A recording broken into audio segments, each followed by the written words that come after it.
Sorry everybody, I'm going to use English. If you don't understand something, please raise your hand. But of course, if you don't understand, maybe you didn't understand what I just said. But if I speak too fast or something is maybe too technical, raise your hand. And if I don't stop, throw me a chair or throw me your shoe or something. I'm Hector, and like I said before, I'm very interested in art and mathematics, and this is really one of the main areas that I work in. In Hong Kong, I teach a course together with a mathematician called Art and Mathematics. And in my own work, I always insist on writing my own programs by myself or together with an assistant. So in this case, there were two of us, I will mention his name later, who developed the program for the piece, but I developed the basic mathematical concept. So this is really, you can say that the work that I do is all about software and all about concepts. I'm going to show you a little bit of a movie about the work, and I will talk over the work. So this is Gestus, and you can say it's a piece about the idea of the vector, the concept of the vector, and how by using vectors we can reconsider film history, go back and look at film history in a different way. So let me explain the process step by step. I take a database of clips and I do a vector analysis of the clips.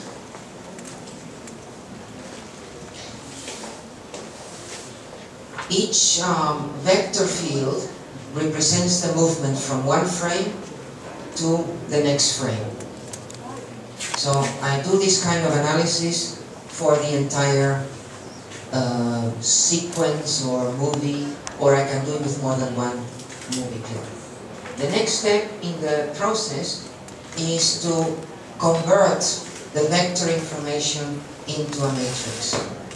Now I think what's important about working with vectors is that, I think you all know, a vector has two main characteristics: a length and a direction. And we can represent the direction of the vector as an angle that it makes with the horizontal. Now, vectors are like a common currency for motion. It's a bit like money. Just like with money you can compare two different things. You can say this is twice the price of that one. With vectors you can quantitatively compare movements. And that I'm very interested in. So how do I make the matrix?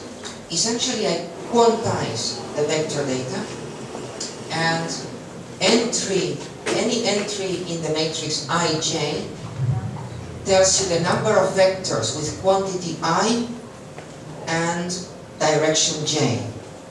For example, this entry has 4.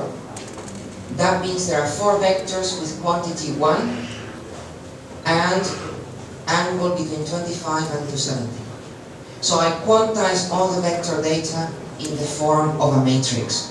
And this matrix enables me to compare different shots, or even different sequences and different films. I developed the program using processing and Java. The original version was done in C++. So I compute all of these matrices, or they're called histograms, for an entire movie. So let's say this is the movie Judex, which was 5.5 hours, and I pre-computed all of them.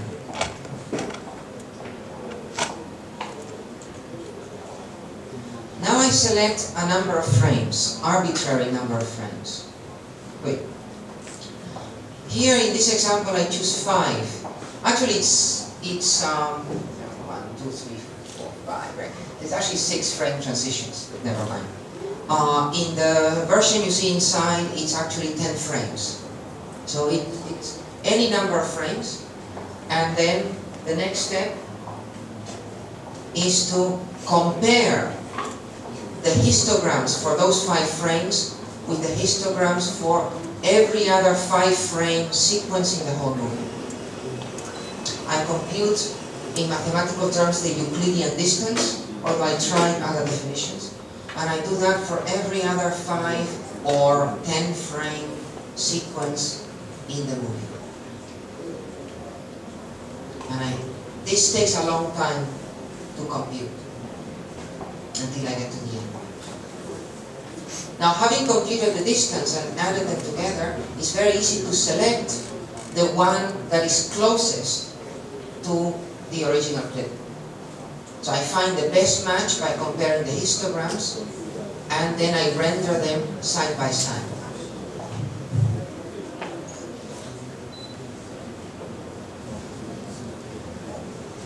I am way oversimplifying the math. I do a lot of other stuff. In particular, there's a technique from statistics called principal component analysis, which I do. Also, before I do any of this stuff, I have to normalize the footage because it's too noisy. So there's a lot of mathematical stuff that I have to do. This is just a very simple thing to kind of give you some basic idea.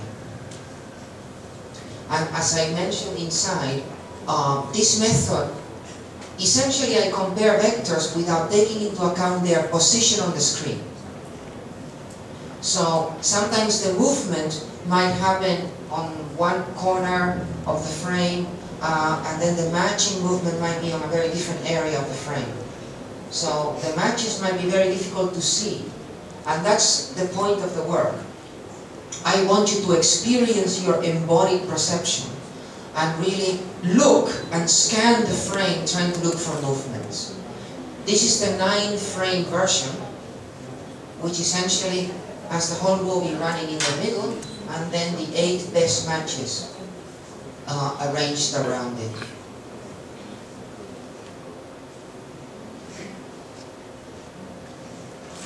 The reason why I really like this movie in particular, it's all from the same movie called Judex.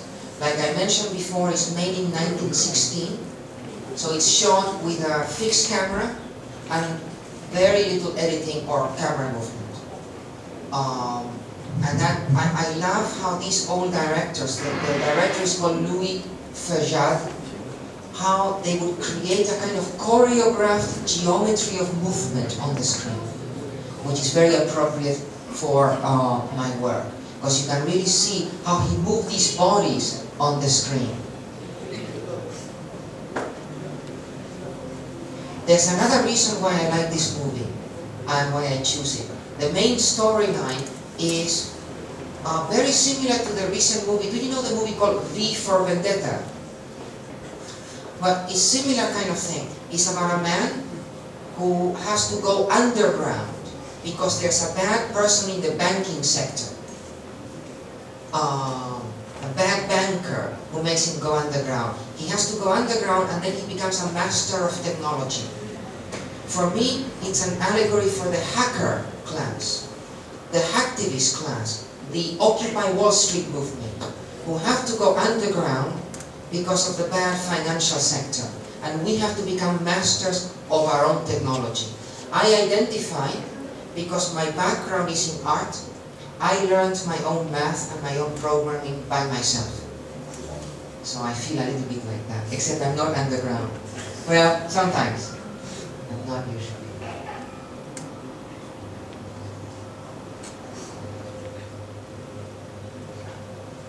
It's also possible to use the software to compare very different films. And I'm going to show you an example in 1 minute.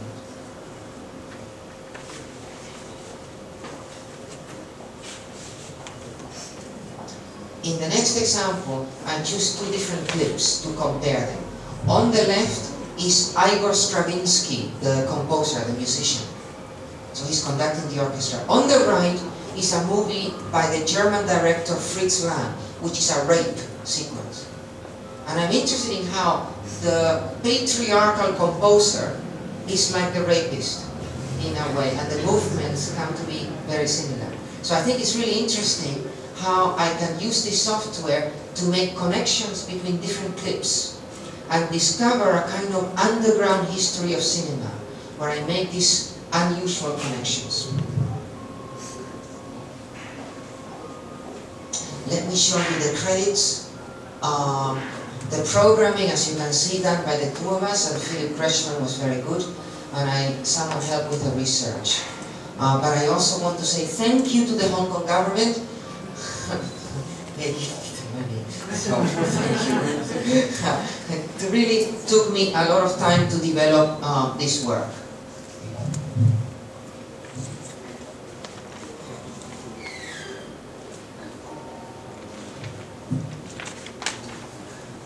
These are some images from the Hong Kong setup,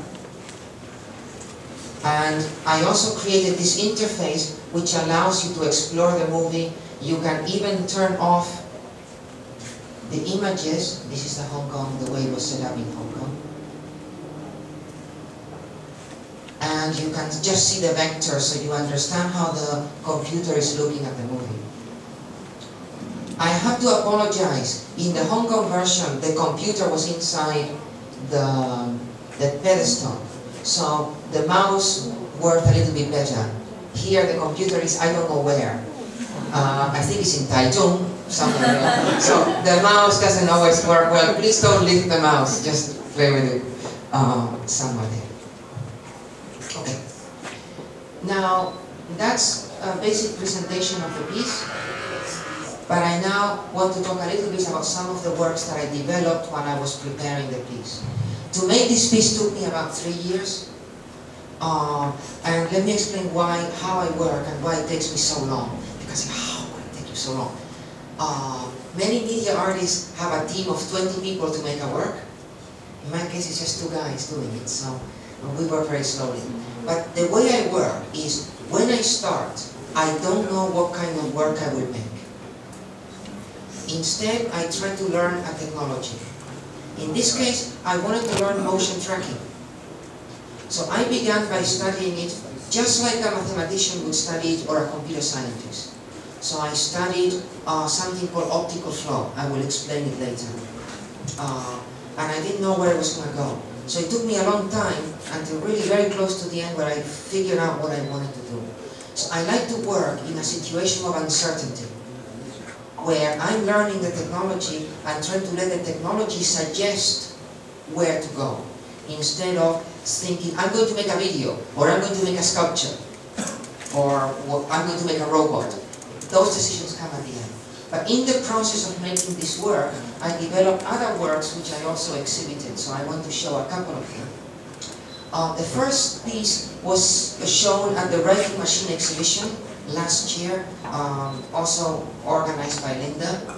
I'm part of this collective called the Writing Machine Collective in Hong Kong, and we are a collective of programmers and artists. So I developed another software based on the similar principle, and the idea was this. If it's complicated, tell me, okay? The idea was very simple, actually, I think. You take a database with many clips from different films. In this case, there are 2. There can be many more. This one is from a Swedish movie called Persona. This is from an American film called Dracula.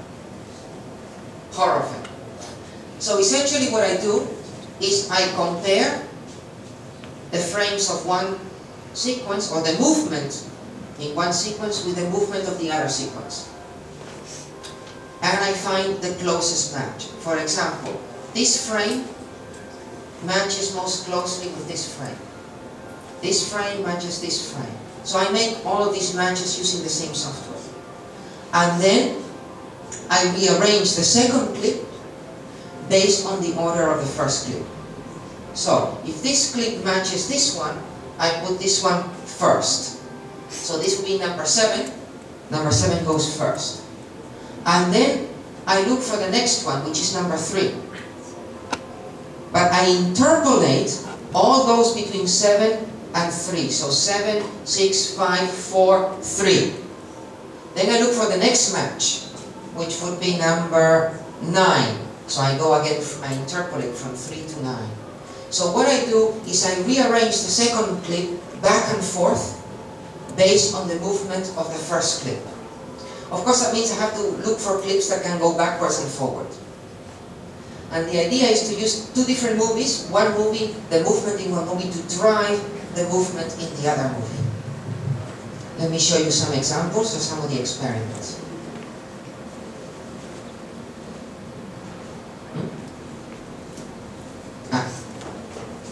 This is the first.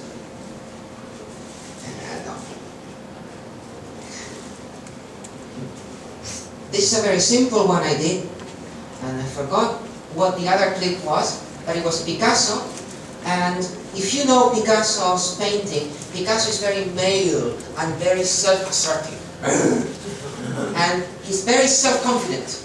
He loves to paint. That's a painting. Give me $1 million. It's like that. Very self-confident. So I used another clip to modify Picasso's, to make him uncertain, to make him hesitate. And there's some, I forgot what the other clip was. The other is Stravinsky conducting.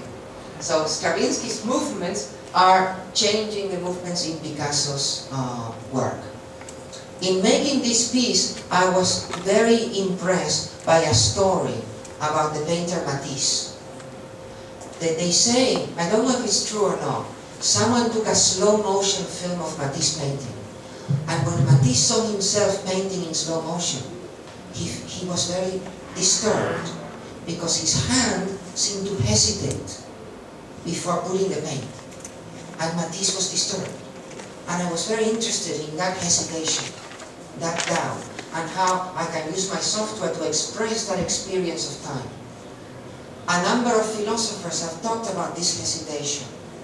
In France, Merleau-Ponty and Lacan have both mentioned this kind of background. So I was very interested in using movement to create a kind of time image with Picasso. I can look at this for an hour. Just look at Picasso. He can never paint. That would have been maybe better sometimes.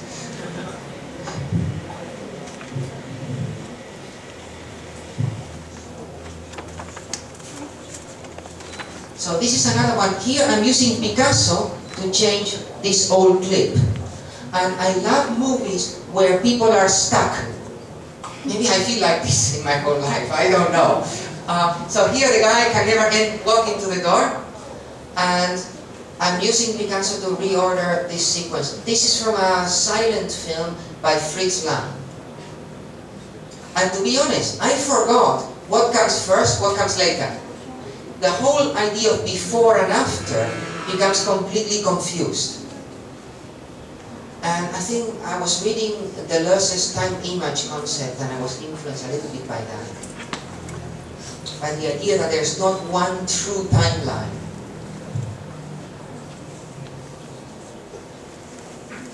So I made about 15 to 20 of these clips and we showed them in the Writing Machine exhibition last January, a year ago. Bye-bye.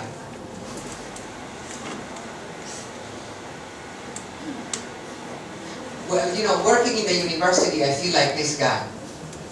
Everything is a door that I can't open. And it's very nice for me to discover a new time kind of experience within the existing movies.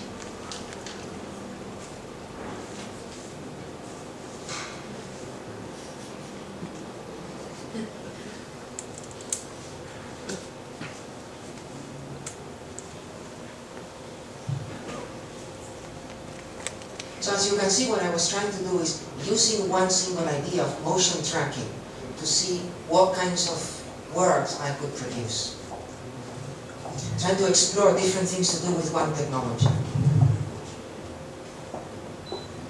And I show you next one. I don't like this one so much because this movie is too famous. It's Persona by Ingmar Bergman. But again, it's more about hesitation. It's a character who one day, she's an actress, or an actor I should say. She's an actor, but she can't speak one day. So it's this idea of you are blocked, you can't go on. You're getting stuck. To me, this is the essence of time. And here I'm using Dracula, which is a horror movie, to affect her movements. And I love how you can really look at the micro movements of the face, the little movements of the face.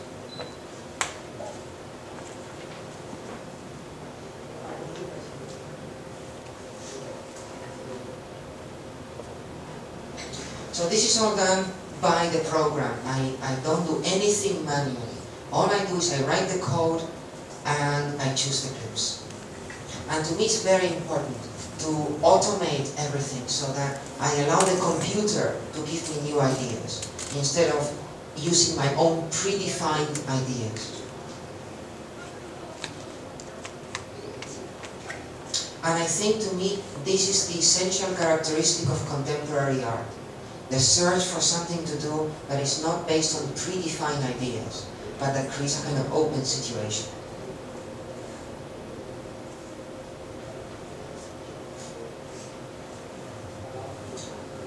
I was also interested in the idea from Walter Benjamin of the optical unconscious, how you can discover minute things in footage through film technology. Okay. But this goes on, but I think maybe we have seen enough. Again, I could watch it for an hour too, I don't know why. Okay.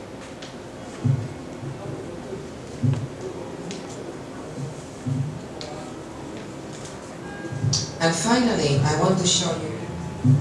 Can I open this?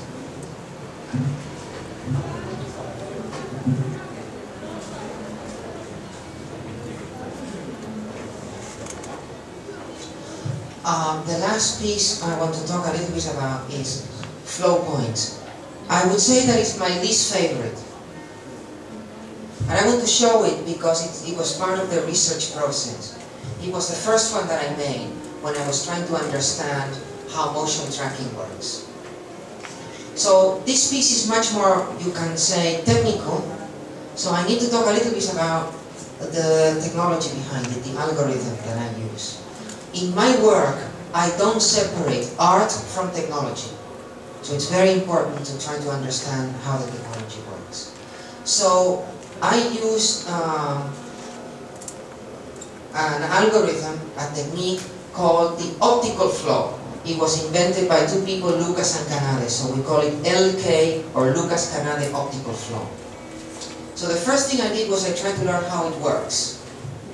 Again, because my math is very bad, really, it was very difficult. I wrote my own program to do it, even though there are many libraries that can do it.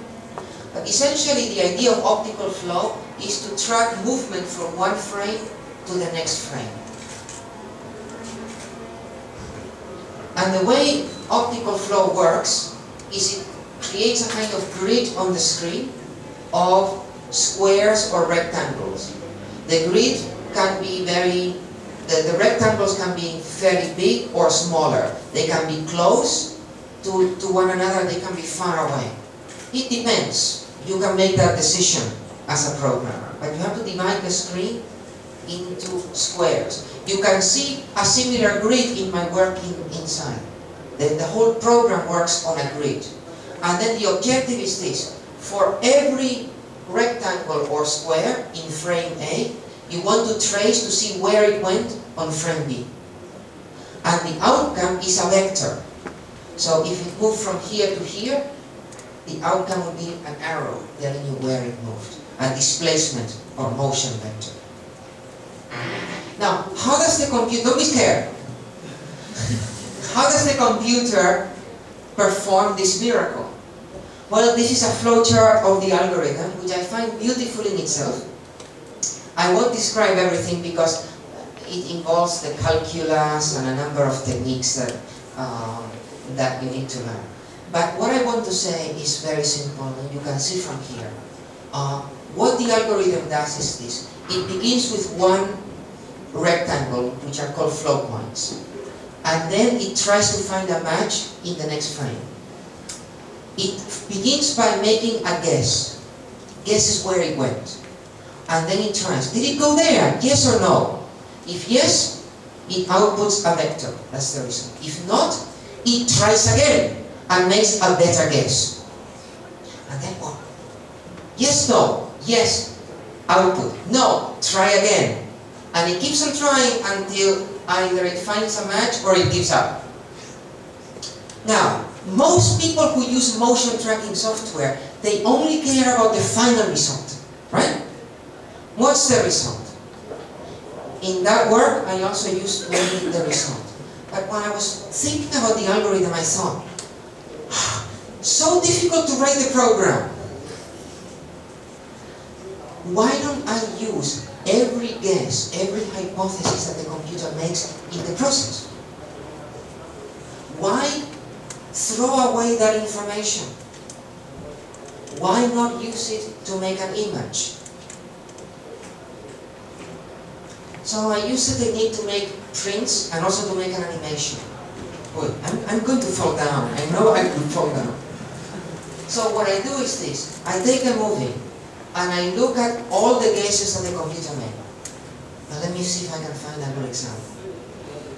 Usually what the computer will do is this. It will try to guess here, and if it's not here, it will try to guess here. If not, maybe here, here. So it makes a path of guesses. And I draw a line that traces the path of those guesses. So if it begins to guess here, and then moves here, and then here, until it finds a match, I draw the line. The early guesses are warmer colors, the later guesses are in cooler colors. And I made a film where I trace that movement. The first movies that I made used Andy Warhol's movie Blowjob. The reason I use Blowjob is people say, Hector, your work is not physical. No, it's not like the work there, which is so nice, it's so physical, you can touch it. My work is never physical, it's software art. So I wanted to do something physical, so I thought I'd make something about a blowjob movie. But then how do I deal with sex? I turn it into data. But in the new version that I have made, instead of using blowjob, I use another film by Andy Warhol called Kiss, which are shots of people kissing. And the reason why Kiss is interesting is what Andy Warhol did is he would just put his camera there and let people kiss for 3 minutes. And what's interesting to me is that you can feel the kind of sexuality of the kiss, even though all you see are images like this. I will not explain the sound yet, I will explain how I made the sound later. The sound is pretty bad. I don't like the sound, to be honest. But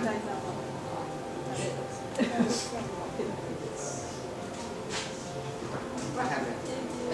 It doesn't want to open this. Oh my god.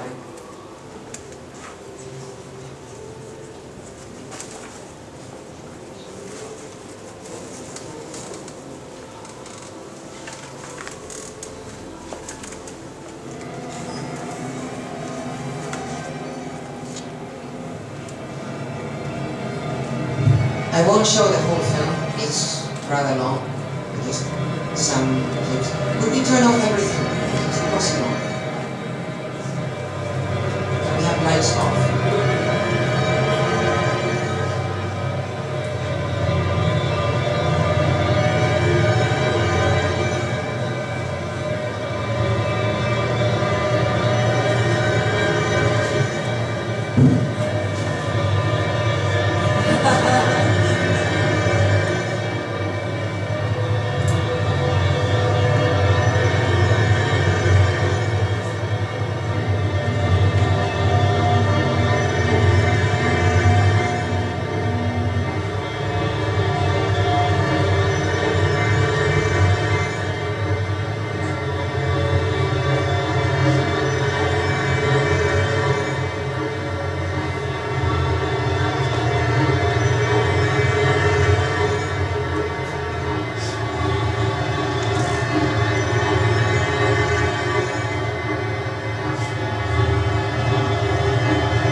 So here you can see some of the original footage that I used to make that piece.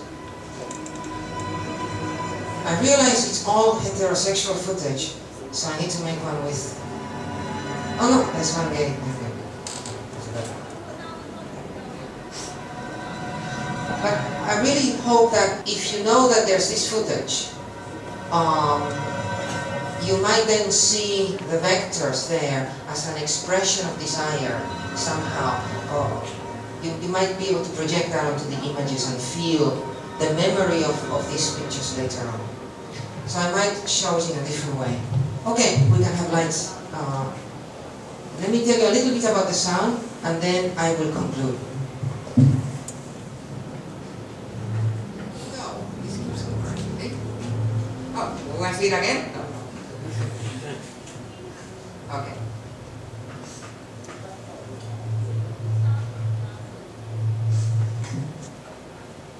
Okay. Now, how to work with sound? I'm not very strong in the sound area. Samson there is the genius of sound. But this was my first attempt to do something with sound. I think it was not a success. But let me explain to you how I made the sound and what I'm thinking of doing in the future. Now, what I was trying to do is to find something to do with sound that would involve the same kind of computer program, the same kind of algorithm. But then there is a big problem to begin with. The algorithm works by comparing frames and the movement between frames. A frame in film is not very clear. We know what it is.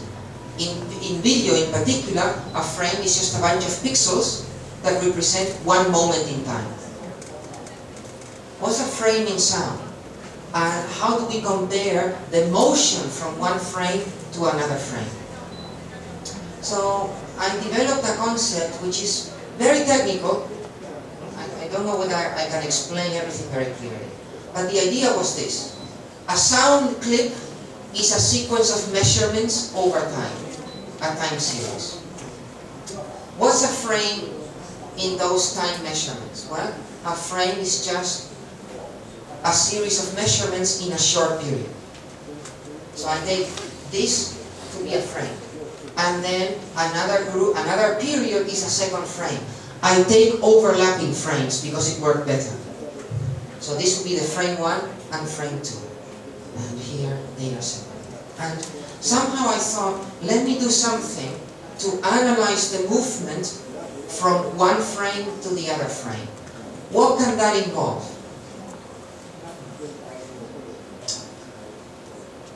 The first thing that I did was, because it seemed to, I don't know, it seemed more promising to me, and I saw some people doing similar research in a different area.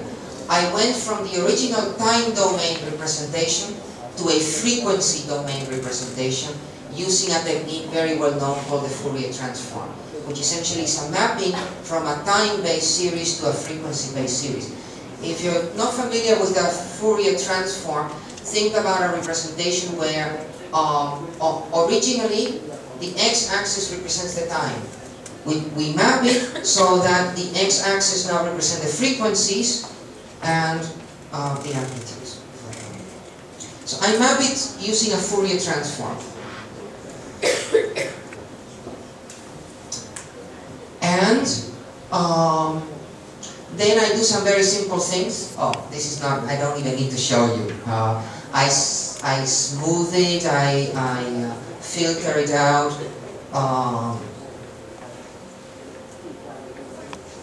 Using a low-pass filter. And then comes the interesting point. When you have two frames, each one being a frequency domain representation, you can use the same algorithm to see how frequencies might have moved, how certain shapes in the graph might have moved from one frame to the next. So we can say, this is a frequency domain representation of one frame, this is the other frame. And you can notice this shape here has moved a little bit in the next frequency domain representation. So that would be my vector. Once I have all of these vectors, then they can be used to take a second clip convert the second clip using the Fourier transform onto the frequency domain, and use these vectors to shift the frequencies of the second clip. So the idea is that motion tracking in sound is about tracking changes in the frequency domain representation of the sound. And these motion vectors can be used to distort a second sound clip.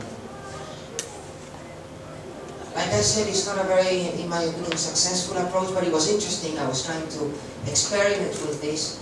But I think in the future I'm probably going to not use a second clip, but try to work only with one clip and with the motion vectors of one clip to see what I do. So maybe next year I'm back here to show you the result. But this is how I work on sound. Okay, let me maybe conclude, since I've been talking for a long, you know, when I talk, I blah, blah, blah, blah, blah, blah, I never stop. All of my work is really based on one idea, which is that in our society, in our culture, we live surrounded by black boxes. The economy is a black box. We don't know how it works. Food is a black box. We don't know where our food comes from. Everything is a black box that we don't understand. Computers are black boxes for most of us. So all the work that I do is about opening the black box, trying to understand how the black box works.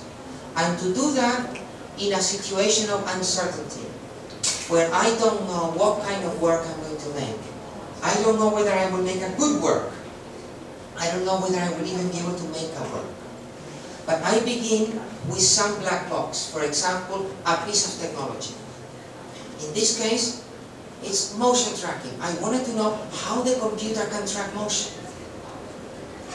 And then I try to open the black box and see how it works. And in the process, I try to see where that engagement with the black box will lead me, so that the computer becomes, in a way, a partner in the creative process.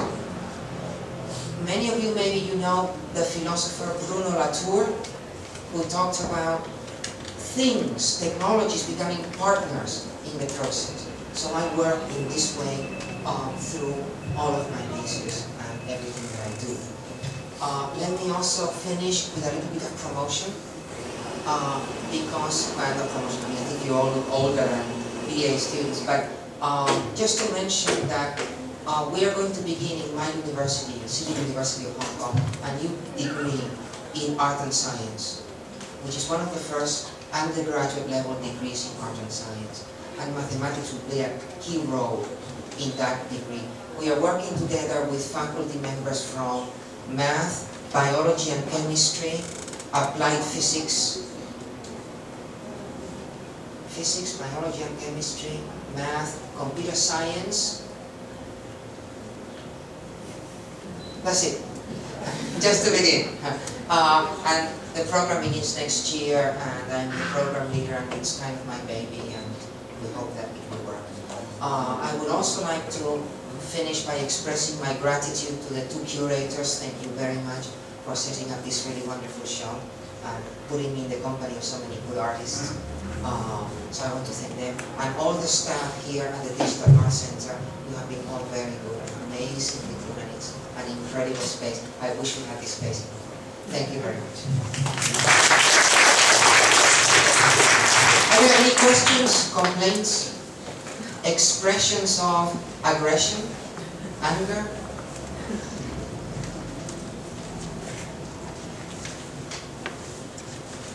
Thank you.